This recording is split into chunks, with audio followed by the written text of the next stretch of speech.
but I wasn't finding anything out there about the way unemployment impacts your self-esteem or your dignity, or how to cope when you're wide awake at 3 a.m. wondering, how am I going to keep the roof over my head? When I'm faced with a dilemma, writing has really provided almost like a therapeutic way to process or to figure out my feelings. I kept plugging away, and then I was very fortunate to find an agent who was willing to represent it, which is not easy with memoir if you are not famous and you don't have a giant platform. From writing about energy futures and kind of not a lot of opportunity for creativity, to be able to create a whole world and have a reader reach out and say, hey, I read that in one sitting, and are you writing anything else? That's kind of the biggest compliment I think a writer can receive.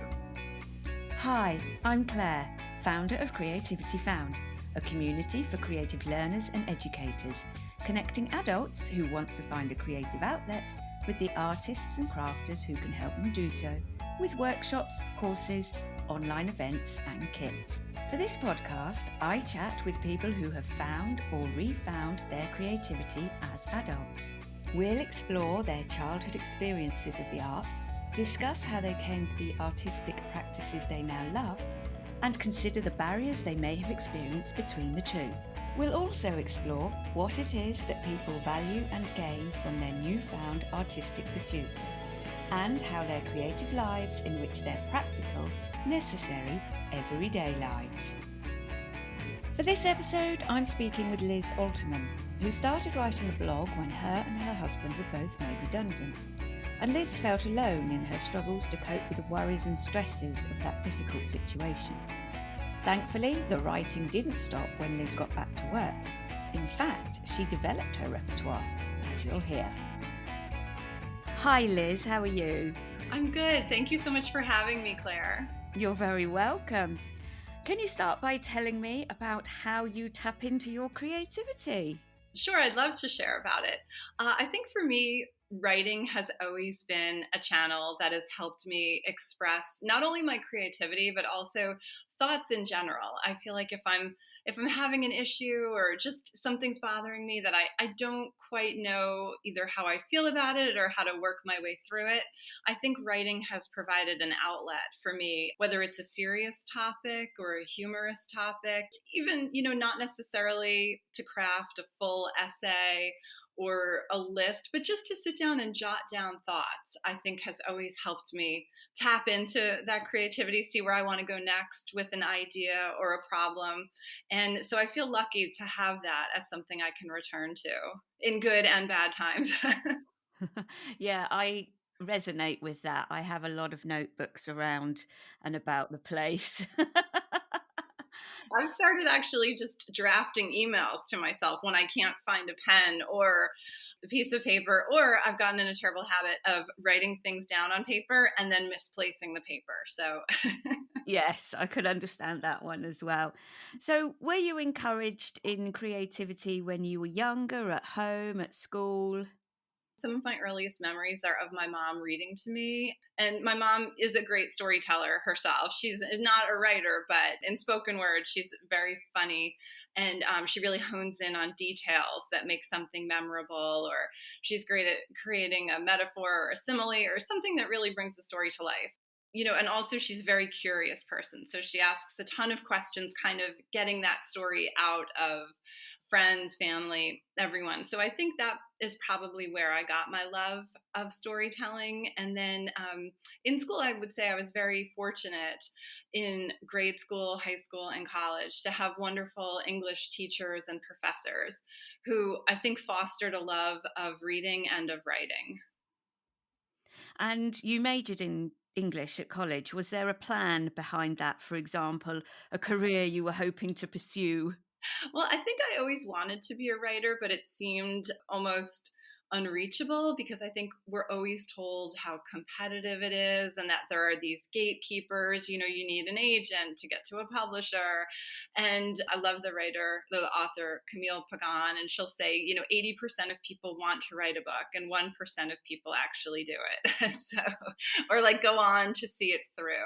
So I have to say, I did debate majoring in accounting or economics or something that seemed very practical. And then at the last minute, I thought, you know what, if I'm going to spend 4 years doing this, I want it to be something I really love. And so I was lucky that my parents were supportive. I do think they did question kind of along the way, what are you going to do with this English degree? But I think I was fortunate that they both felt, if you're a clear communicator, that's a skill that transcends industries. You can kind of take that with you wherever you go. So that's what led me to pursue that, with always the hope of writing a longer work someday. And were you able to do any kind of extracurricular writing and stuff while at college? I did. I wrote for the newspaper there, which was fun and challenging at the same time, because you never really knew what you were going to be assigned. So I had some interesting pieces. They had a composer come to the school. I will confess, this is a bit of embarrassing, but a college age story. They sent me to interview this composer who had been commissioned to write a piece for the university, and there was a free champagne reception beforehand. And so I'm talking and chatting with people, and people are handing you these plastic flutes of champagne, and at the end a friend says to me, Liz, you got to pull it together. How many glasses of champagne have you had? You have to interview that composer now. Fortunately, it went fine, but I think when you're young, maybe you're not as professional as you should be, but it's good to kind of get that out of your system there, and not when you're in a paid position. But I also wrote a short story for the literary magazine, and that was a nice opportunity and a surprise to have it accepted. So that was great. Oh, brilliant. So then, to assuage your parents' concerns, did you did you find some kind of literary writing, maybe publishing profession to go into after college? What happened then? I will say not right away. Unfortunately, this was back in the early 90s. And so I was handwriting every envelope or typing, mailing resumes the old fashioned way, and not getting much response in terms of publishing or magazines or journalism. And of course, that was really before, I guess, we had so many there weren't the digital options that there are today, which maybe would have opened it up. Although I know, unfortunately, media, we read more about layoffs, I think, than we read about hiring today. And I've certainly experienced my share of that. But I guess I wasn't finding much in that field. And so I ended up going into financial services for a few years. And I didn't love it. It wasn't my dream career. And so fortunately, I found an ad for, I guess it was a place looking for someone with a financial background and a love of writing. And I applied and I got the position, and I became an energy reporter. And again, I felt like I was moving in the right direction in that I was writing, but the subject matter, I always joke, if you tell someone you write about natural gas and crude oil for a living, you watch their eyes glaze over pretty quickly. When you say writer, they think of, Stephen King or Mary Higgins Clark. They don't necessarily think that you're writing about electricity futures. So, Yeah, and I think that's something generally that a lot of guests say about, you don't really understand all the careers that are out there that connect to maybe what you want to do. So you may only think that a writer means you have to be a best-selling novelist, but there are other ways to do it. But go back for a moment, please. How did you get into financial sector, and what did that involve? right. Well, I have to say, in my desperation, when nothing was really working out in publishing or writing, I had minored in business almost as a backup plan. And so I started sending out resumes to anyone looking for for help in the financial sector. And so I ended up in a customer service role, helping participants with their 401k, their retirement plans. So I would wear a headset all day, and there were just calls. I mean, kind of like the mantra of our boss was calls are holding, get back on the phone. And we always had these calls. And so you were kind of repeating the same information all day long, helping people whether they wanted to take a loan against their 401k or take a withdrawal, or let's say they were coming toward retirement age and they wanted to know what their options were if they had to take that minimum required distribution. And so we were doing it for a few major corporations. And one nice thing was that everybody was, because this was not something that you would want to do long term, everybody was fresh out of school. So we were kind of all in the same boat. So it was shift work. Some days you would work 7 a.m. to 3 or 8 to 4, or sometimes longer stretches, or noon to 8 p.m. because we were serving clients in different parts of the country and we had to be available on different time zones. But pretty much whenever your lunch, if you were able to take lunch that day, you knew that whoever you were going to have lunch with was probably in the same boat that you were. They had graduated school, they were hoping to move out of their parents' house, pay off some loans, maybe get a car. So there was the camaraderie in it, which I think made it bearable. Yeah. So when you then did go over to being able to do some writing within your work, how did that pan out? How did it logistically and physically look like on a day-to-day basis? Well, I guess this was before remote work. So I would go into an office, and what I was tasked with doing was putting out 3 to 4 market stories a day. So there would be one before the opening of the market.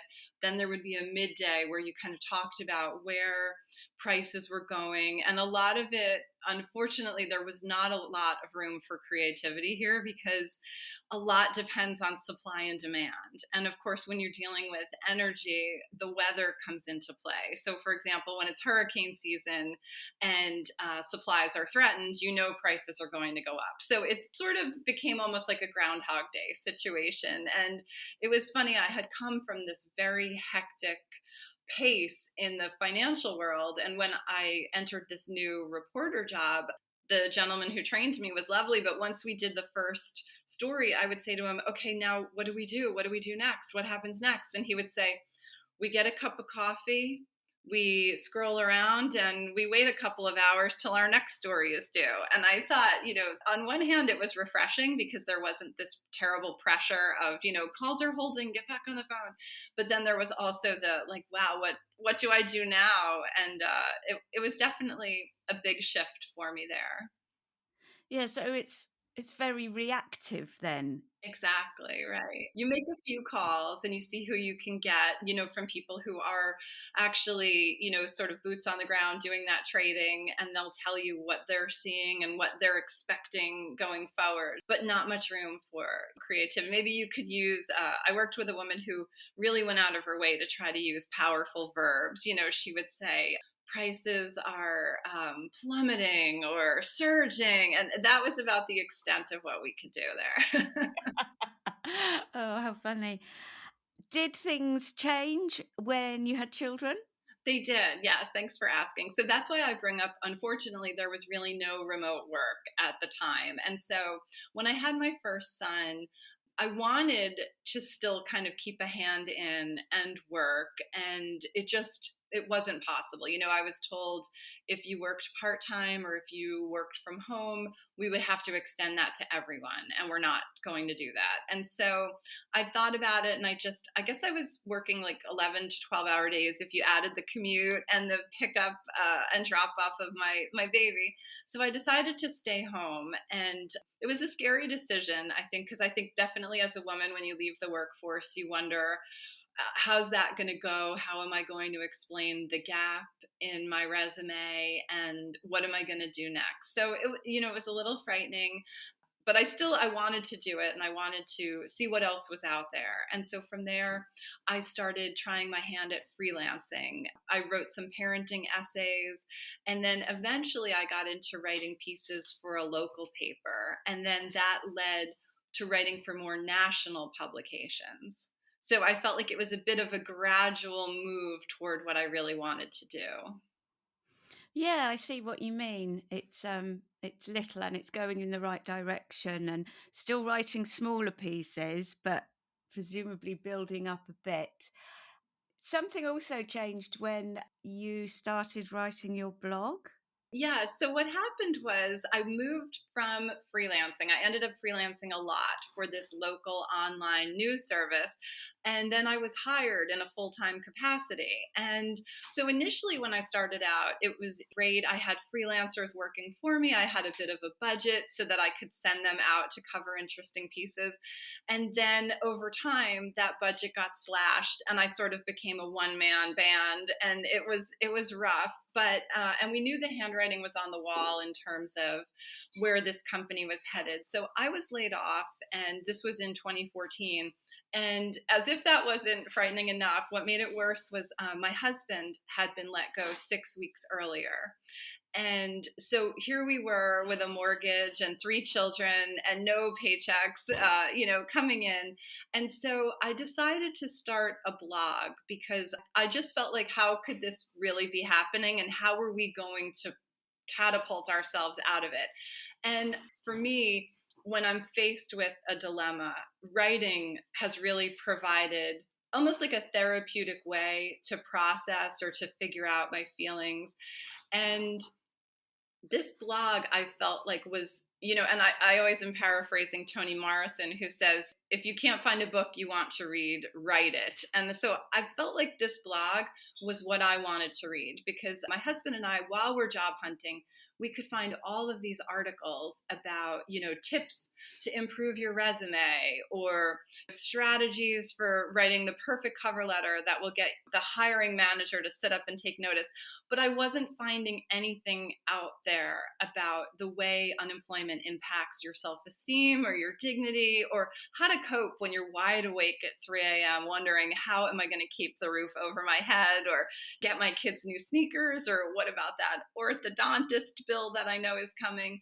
And so I thought maybe I could start this blog and talk about unemployment in the way I wanted to read, something brutally honest that wasn't going to, sugarcoat, oh, just the right resume is going to get you back out there and fix everything. I wanted to talk about the nitty gritty of what it feels like when you're between jobs. And so I did that. And then as I was scrolling around for career advice, I found a website that was really focused on career but also the personal side. And so I pitched them the lessons I learned from being unemployed. And the editor was lovely, and she said, we can't pay you, but we'd like to run your piece, and there's an opportunity that a larger outlet will pick it up from there. And she said, in your byline, you're welcome to link to your blog. And I thought, what a great way to kind of expose it to new readers, maybe gain a larger audience. And so I did that. It was just great feedback to know that this editor felt like there was a market for this also, that I wasn't alone. And then little by little, people would reach out to me, whether it was through LinkedIn or just an email, and say, I was just laid off and I feel everything that you're describing and it really resonates with me. And so that led me to decide maybe there was a larger story here, and maybe it was time for me to tackle something bigger. And that's when I decided to try my hand at writing a memoir. Wow. So, how did it feel, though, to be this time writing for yourself rather than writing something that you're being told by other people to write because other people want to hear it? How did you get around that kind of, right, I'm just going to write what comes from inside? Did you find that easy or difficult? I think a little bit of both. I think on one hand, it was easy, especially because at first I really thought I'm almost writing this as a diary. I would joke this was going to chronicle my descent into madness if we didn't get any jobs and we had no money coming in, and what were we going to do next? And I would joke, like, maybe later someday my children would find it and say, okay, mom tried. She was trying during this time to do something. But I felt on one hand it was good because I didn't know if anyone would ever read it or find it. So there was that freedom, and I could just jot down whatever I felt. And then also there, it was a little scary in that, okay, I'm kind of sharing very personal information. And unfortunately, with unemployment, and I hope we're moving away from the stigma, with the pandemic, so many people were laid off.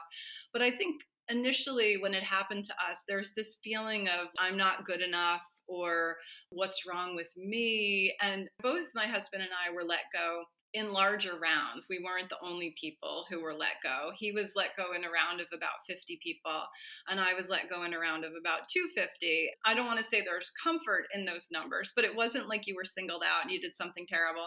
There should not have been any shame in what happened to us, but it still feels like when you tell people I'm not working or, I was laid off, it hurts to kind of say, unfortunately. And so I felt like it was a little scary to just be putting these thoughts out there. And I certainly didn't want to make light of it because it's a scary time. I also felt like once I was doing it, I wanted to post on a regular basis. So, and not let it just slip away, be one of those things that you start but don't keep up with. So I feel like there was a little bit of pressure, but I was glad that I did it because then when I started writing my memoir, I had those blogs to look back to think, oh, yes, I remember there was that one crazy interview I went on where the interviewer forgot that I was even showing up. And here's how I felt in those moments.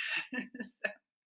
Yeah, yeah, I think you're absolutely right. There's so many situations where people feel that they're on their own feeling this way, and it is lovely to be able to know that other people are going through the same things. But when you say your husband was in oh no, were in a round of 250, I mean, that's such a lot, isn't it? It is. It really is. It's so difficult. And then so for example, right after, about a month later, I went on a job interview, and the interviewer said, "You're about the eighth person from that company that we've interviewed." So it's kind of like, on one hand, you feel not alone, but on the other, now you're competing against these people who are just as qualified as you are for one slot. So that's very hard too. Yeah, no, I don't envy you. Good for you. So tell me a bit more about the memoir. How does this become a memoir? And do you have any help with writing that? Oh, well, thanks for asking. So, what happened was, in my freelancing during this period, I interviewed the founder of a local writing school. And at the end, as almost a throwaway, final question, I said to her, "What's your most popular class?" And she said, "Memoir writing. We have a workshop and it's very popular. Everyone believes they have a story to tell." And so that I kind of sat with that idea and I thought, that's so interesting. And at the time, other than the blog, I didn't really have very many creative outlets because, of course, we were trying to conserve money, not knowing when we might work again. It was winter. It was just sort of a very bleak time. I was considering canceling cable and Netflix also to cut costs. So I thought, all right, maybe I'll take this class and just see if I can turn this blog into something bigger, and maybe it'll help someone and find a larger audience. And so I wrote it for about 2 years and I took 2 workshops. And I have to say that was so helpful because I was getting feedback in real time. I would write a chapter or so, bring it to the course, and then I would find out from my peers, what was working, what wasn't working. And the instructor, I had 2 different instructors and they each really guided it in such a nice way, rather than being harsh or going home feeling, oh man, I've got so much work to do. They really did it in such a constructive and encouraging way that I never felt like, okay, I need to quit this project or give up. So I kept plugging away. And then I was very fortunate to find an agent who was willing to represent it, which is not easy with memoir. If you are not famous and you don't have a giant platform, that's difficult. But so I found an agent and she was lovely and she sent it out. And unfortunately, we again bumped up against those things. Liz isn't famous. Liz doesn't have a giant platform. She's not, a New York Times columnist. There were all of these things. And also, the other thing we kept hearing was, this was around 2018, editors would say, this is interesting, but unemployment's not an issue. Everybody who wants a job could find a job. And I always think back that if someone had purchased it at that time, it would have come out and it would have been perfectly timed, I think, to the pandemic and to everyone losing their job. And hopefully it could have found, a bigger audience then. But it didn't happen that way. And so unfortunately, I kind of let it languish a little bit on my iCloud for a bit. And then a friend of mine had written a thriller and she was working with an agent, and she said to me one day, have you tried Audible's pitch portal? And Audible, for anyone who doesn't know, is the audiobook arm of Amazon. And she said you can just submit it yourself right through that. So I figured, okay, why not? It's just going to take me maybe 10 minutes to a half an hour to complete this form. I might as well give it a shot. So I did. And about a month later, I heard from them saying, we have an editor who's interested.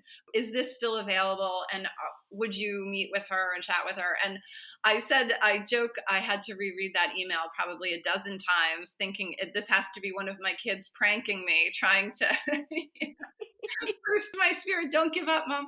But so we had a lovely chat. And I think what helped is I feel like in publishing and for writing in general, so much is luck and timing. And I think the fact that I sent it and it landed on this editor's desk or inbox, she and her husband had experienced that same fear of being let go. That threat was always kind of hanging over their heads, having worked in media for decades. And so she could understand what we were going through. And I think it spoke to her in a way that maybe it didn't reach these other editors. And so I feel like it was probably just meant to be, I found the one person who would really get it and be a champion for it. And so Audible acquired it, and then it came out in November of 2021. Yay, that's so exciting. What's it called? It's called Sad Sacked. My blog is called On the Balls of Our Assets, because I was kind of thinking, we're running out of money, we're running out of how are we going to stay afloat?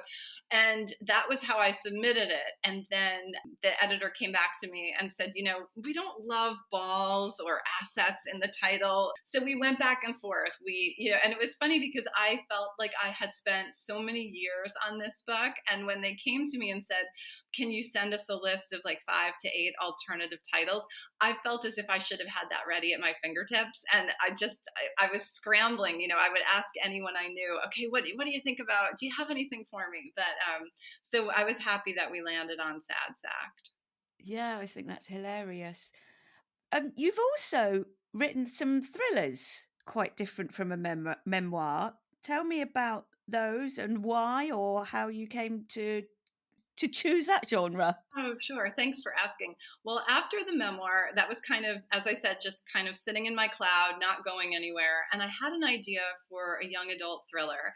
And my children, unfortunately, it kills me, but they are reluctant readers. And if they find something they love, they will devour it. And they want it to be a series, and they'll fly through every book in the series.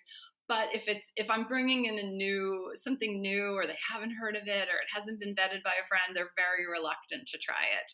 And so I said to them, what if I wrote something, would you read it? I want to say I had two purposes for it. Number one, I wanted them reading. And number two, I wanted to make sure I was getting the vocabulary right and the dialogue right. And they are not shy about telling me what I'm doing wrong. So I figured they would be good critics. So I started writing this idea that I had, and my middle son, who is probably my most reluctant reader, when he would finish a chapter, he would say, okay, do you have another? What's next? I want to see what happens next. And so I thought, okay, if I can keep this guy reading, maybe I have something here. And so around the same time, I had applied for a workshop in Italy. It's called the Leopardi Writers Conference or Retreat in Recanati, Italy. And what you could do is send 50 pages and a synopsis ahead of time. And then you would workshop it when you were there. And also, as part of it, you got a one-on-one meeting with an editor. And so the workshop was very helpful, but I really feel it was the 30 minutes working one-on-one with this editor that really inspired me. He read the synopsis, and in just a short amount of time, he said to me, well, what about this? Well, what about the ending? Well, what's going to happen with this? And what about the father? Does he have a backstory? What's going on with him? And he just opened my mind to all these different pathways that I had not thought about on my own. And so I went home really with renewed energy and kind of new directions to take the novel. And I was fortunate to find a home for it. And that was released in April of 2021. And that's called He'll Be Waiting. Brilliant. And the grown-up thriller? The grown-up thriller is called The Perfect Neighborhood, and that just came out last July. That has been, fun to see it find its way into libraries and book clubs, and really a dream come true to think from writing about energy futures and kind of not a lot of opportunity for creativity to be able to create a whole world and have a reader reach out and say, hey, I read that in one sitting, and are you writing anything else? That's kind of the biggest compliment I think a writer can receive. I bet, yeah. And that's on my Audible at the moment, Perfect Neighborhood. Oh, thank you. Thoroughly enjoying it. You, after being laid off, you did go back to work full time until recently, I believe. So, how are you managing to fit everything in? And was the writing, do you think, somehow making everything else better or beneficial? I think so. I will say I was presented with an opportunity to work for a fintech firm in their corporate communications department. And it sort of came my way just out of the blue through LinkedIn. I had been freelancing before that, but it was almost one of those, an offer too good to refuse. It was great benefits, good compensation. So I accepted it. And then unfortunately, within about 6 months, there was a reorganization, which I joke, I feel like reorganization is, kind of the kiss of death for, at least for my career. So I ended up in a team where it wasn't really working out. Most other members were in Europe and I'm in New Jersey. And so I joke that every day I felt as if I were walking in to a foreign film and being asked to summarize the plot, because they had already been working for 5 to 6 hours. So I felt like I was always in this catch up position. Again, I felt like I had been hired to do one thing, which was more creative and more what I really wanted to do. I was going to build this customer facing blog and I was excited about it. And then that was kind of taken away. Unfortunately, I was laid off in February of 2022. I felt like once you've been laid off before, the sting, I mean, it still stings, but you recover a lot more quickly because you've survived it once, you'll survive it again. But I think as that job was kind of taking a downturn, I think my creative writing kind of buoyed me, that I was able to not really feel down about my career because I felt like I had this side project that was kind of keeping me going and keeping my spirits up. I would recommend that for everybody if you're feeling stuck in a rut in your career. If you can kind of tap into your passion project or something that sparks that for you and kind of takes you out of the mundane of the day to day, it's so helpful. Brilliant. I think that's very good advice, and well done for taking your own advice. And it's good that second bitten was therefore a bit easier than the first time. I've spoken to authors who are self-published and traditionally published, I say in quotation marks. So you have a publisher, you've had an agent, you have a publisher. Does that mean you get to do all the fun stuff? You just get to do the writing and the publisher does all the promotion and the marketing? I wish that were the case, but I feel like they have been very helpful in finding, when before The Perfect Neighborhood came out, they ran a few giveaways on Goodreads, and I was very fortunate. They were able to get me on a panel in Bryant Park as part of the New York Public Library's reading room. So I got to sit beside these wonderful debut authors, and we were interviewed by a lovely podcaster, and it was this gorgeous summer day. It was so much fun. But then I will say, I have a lot of people who are very supportive, but they'll say to me like, "Why aren't you in this bookstore? Have you gotten to this bookstore? Why aren't you doing a reading here? Why aren't you doing a signing here?" And I have one friend, and I don't think she realizes it, but she texts me once a week to show me where another author is and then say, why isn't this you? And I was telling another friend, and she says, okay, you have to block her or you have to just tell her stop. But if you're not like a household name, for example, if I were Ann Patchett, I'm sure I could book this local bookstore. And there have been very many who are lovely and gracious and will say, of course, come in, we'd love to host you.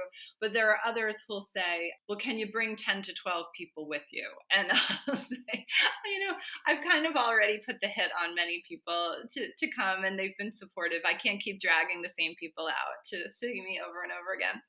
But the marketing piece is hard. And I feel like now, and I think that's true for many people, many authors I see, that publishers are kind of working with smaller crews. And so a lot falls back on the author. And I think having a social media presence is another thing that is asked of authors, that for many authors and other creative people, there's kind of that introvert where you're kind of in your own private world, or you want to devote your free time to your craft as opposed to having this outward facing persona. And so I think there's like a little bit of that push and pull to how much time are you devoting to your work versus marketing. It's an interesting time. Yeah, again, you've touched on a number of themes there that come up a lot, which is the reluctance maybe of really going, hello, I'm here, look at me, come and look at how wonderful I am, on social media, and also the balance of, like you say, you doing your craft as opposed to selling your craft and your products, so to speak. Exactly. So there are lots of people feeling the same way. I think so too. And I feel like so that I think is sort of the blessing and curse of social media, that while I might be sometimes reluctant, I'll see other people who feel exactly the same way. And then I think, okay, it's not just me, that everybody's in the same boat and we're all trying. And when I see an author, for example, I'm going to see an author this evening, and if I hadn't seen him promoting it, I wouldn't have known about it. So I think, many times there's the tendency to want to be shy or to think, oh God, I just did something last week, these people are going to hate me. But I think the audience doesn't feel that way, or if they do, they'll just drop off and stop following you. But for the most part, I'm always happy to see where somebody is speaking or reading or hosting a giveaway. So I think we have to just kind of shelve that reluctance and embrace it. Absolutely. I'm going to use that as a soundbite to play to people who I come across very often, who can say, this is what Liz says, and this is the truth. That's absolutely brilliant. What are your plans for the future, both short and long term? Oh, thank you for asking. I'm in the middle of another thriller. I've just was outlining it, and I know there's always that kind of debate. Are you a plotter or are you a pantser? Someone just kind of winging it. And I think that's the way I've always been operating, just kind of writing and seeing where it takes me. But I'm trying to be more of a plotter. And so I spent most of yesterday morning trying to create an outline of the end of this novel. And unfortunately, there's still a lot that's just eluding me that I am hoping is going to come clear in the writing. So I think it's one of those where maybe you can't change your nature as much as you may want to. But I'm trying to set a deadline for myself to maybe finish by midsummer and then turn it into my agent so she has time. I know summer is also kind of slow in publishing, or can be. So I'm hoping she'll have a chance to read it, maybe provide feedback, and then maybe I can work on it in the fall and get it in the best shape possible. But I think there's this tendency to want to rush, and you see authors churning out a book a year, and I'm envious, and I don't know how they keep that pace. Maybe if if you have an author who shares that secret, please let me tune into that, because I need it. Yeah, I will do. I was at a crime fiction conference on at the weekend with my daughter, Oh, fun. and one of the things that a couple of the authors said was that they have either whether they've planned it that way or they've written it through, and they've got to a certain point and it's suddenly become clear to them that in fact the murderer should be somebody else completely. Wow, that's exciting. So it happens to the best of authors, whether you plan to the nth degree or not, things can always jiggle around and move around a bit. The story and the characters, even though they're coming from your head, they kind of come alive on their own as They well. do. They absolutely do. They take on a life of their own and they sort of tell you, no, I wouldn't do that. Don't try that. I wouldn't do that. Yeah, brilliant. That's been really, really super, Liz. So how can people connect with you? Oh, thank you, Claire. Well, my website is lizalterman.com, and there's a contact area on that website. And so, what I like to offer readers, if they choose to read Sad Sacked, He'll Be Waiting, or The Perfect Neighborhood, I'm happy to zoom in to a book club I joke, for as little or as long as you'll have me, for no charge. And I do have discussion questions on my website for my works of fiction if anybody wants to look at those. So I'm happy to come to a book club or to a school, whatever readers are open to. I'm also on social media at Instagram and Twitter at Liz Alterman. So easy to find me. And I love to connect with readers. I think that's been one of the most fun aspects of writing because it can be such a solitary business. You're kind of alone wrestling these words onto a document and, to just find out that someone else has read them or enjoyed them or, somebody who'll kind of play along and pretend your characters are real with you is such a great reward at the end of it all. I have a similar relationship with listeners because sometimes you can, while you see that there are numbers there that people are downloading the podcast, you don't actually see the listeners or know who they are.